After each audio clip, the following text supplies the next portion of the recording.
नमस्कार दोस्तों, आपका हमारे YouTube चैनल धार्मिक कथाएं और कहानियों में स्वागत है। आज मैं आपको कार्तिक माह महात्म्य का 8वां अध्याय सुनाऊंगी। अगर आपको यह कथा पसंद आए तो आप हमारे चैनल को लाइक और सब्सक्राइब जरूर कीजिए। आइए सुनते हैं कार्तिक माह महात्म्य का 8वां अध्याय। नारद जी बोले, अब मैं कार्तिक व्रत के उद्यापन का वर्णन करता हूँ, जो सब पापों का नाश करने वाला है। व्रत का पालन करने वाला मनुष्य कार्तिक शुक्ला चतुर्दशी को व्रत की पूर्ति और भगवान विष्णु की प्रीति के लिए उद्यापन करे। तुलसी के ऊपर एक सुंदर मंडप बनवाए, उसे केले के खंभों में संयुक्त करके नाना प्रकार की धातुओं से उसकी विचित्र शोभा बढ़ाएं। मंडप के चारों ओर दीपकों की श्रेणी सुंदर ढंग से सजाकर रखें। उस मंडप में सुंदर बंधनवानों से सुशोभित 4 दरवाजे बनवाएं और उन्हें फूलों से तथा चंवर से सुशोभित करें। पर पृथक पृथक मिट्टी के द्वारपाल बनाकर उनकी पूजा करें। उनके नाम इस प्रकार हैं: जय, विजय, चंड, प्रचंड, नंद, सुनंद, कुमुंद और कुमुंदाक्ष। उन्हें चारों दरवाजों पर 2-2 के क्रम से स्थापित कर भक्ति पूर्वक पूजन करें। तुलसी जी की जड़ के समीप 4 रंगों से सुशोभित सर्वतोभ द्रमंडल बनवाएं और उसके ऊपर पूर्ण पत्र तथा पंचरत्न से संयुक्त कलश की स्थापना करें। कलश के ऊपर शंख, चक्र, गदाधारी भगवान विष्णु का पूजन करें।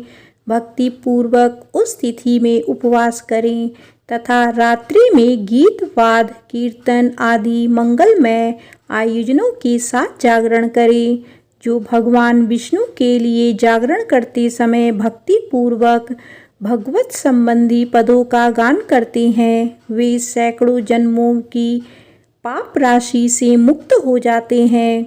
जो मनुष्य भगवान के निमित्त जागरण करके रात्रि भर भगवान का कीर्तन करते हैं, उनको असंख्य गोदान का फल मिलता है। जो मनुष्य भगवान की मूर्ति के सामने नृत्य गान करते हैं, उनके अनेक जन्मों में एकत्रित पाप नष्ट हो जाते हैं। जो भगवान के सम्मुख बैठकर कीर्तन करते हैं और बंसरी आदि बजाकर भगवत भक्तों को प्रसन्न करते हैं तथा भक्ति से रात्रि भर जागरण करते हैं, उन्हें करोड़ों तीर्थ करने का फल मिलता है। उसके बाद पूर्णमासी में एक सप्तऋक ब्राह्मण को निमंत्रित करें। प्रातःकाल स्नान और देव पूजन करके वेदी पर अग्नि की स्थापना करें और भगवान की प्रीति के लिए तिल व खीर की आहुति दें। होम की शेष विधि पूरी करके भक्ति पूर्वक ब्राह्मणों का पूजन करें और उन्हें यथाशक्ति दक्षिणा दें। फिर उनसे इस प्रकार क्षमा प्रार्थना करें: आप सब लोगों की अनुकंपा से मुझ पर भगवान सदैव प्रसन्न रहें।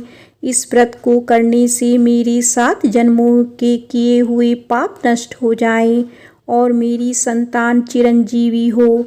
इस पूजा के द्वारा मेरी सभी मनोकामनाएं पूर्ण हो। मेरी मृत्यु के पश्चात मुझे अतिशय दुर्लभ विष्णु लोक की प्राप्ति हो।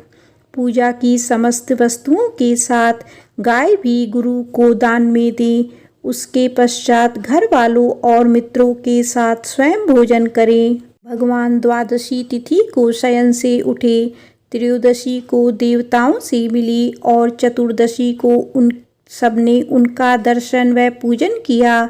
इसीलिए उस तिथि में भगवान की पूजा करनी चाहिए। गुरु की आज्ञा से भगवान विष्णु की सुवर्णमयी प्रतिमा का पूजन करें। इस पूर्णिमा को पुष्कर तीर्थ की यात्रा श्रेष्ठ मानी गई है। कार्तिक माह में इस विधि का पालन करना चाहिए।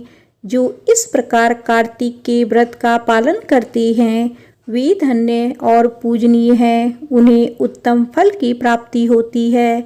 जो भगवान विष्णु की भक्ति में तत्पर हो, कार्तिक में व्रत का पालन करते हैं, उनके शरीर में स्थित सभी पाप तत्काल नष्ट हो जाते हैं।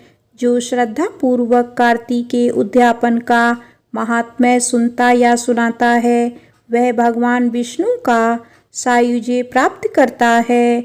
बोलिए भगवान विष्णु की जय। बोलिए कार्तिक भगवान की जय।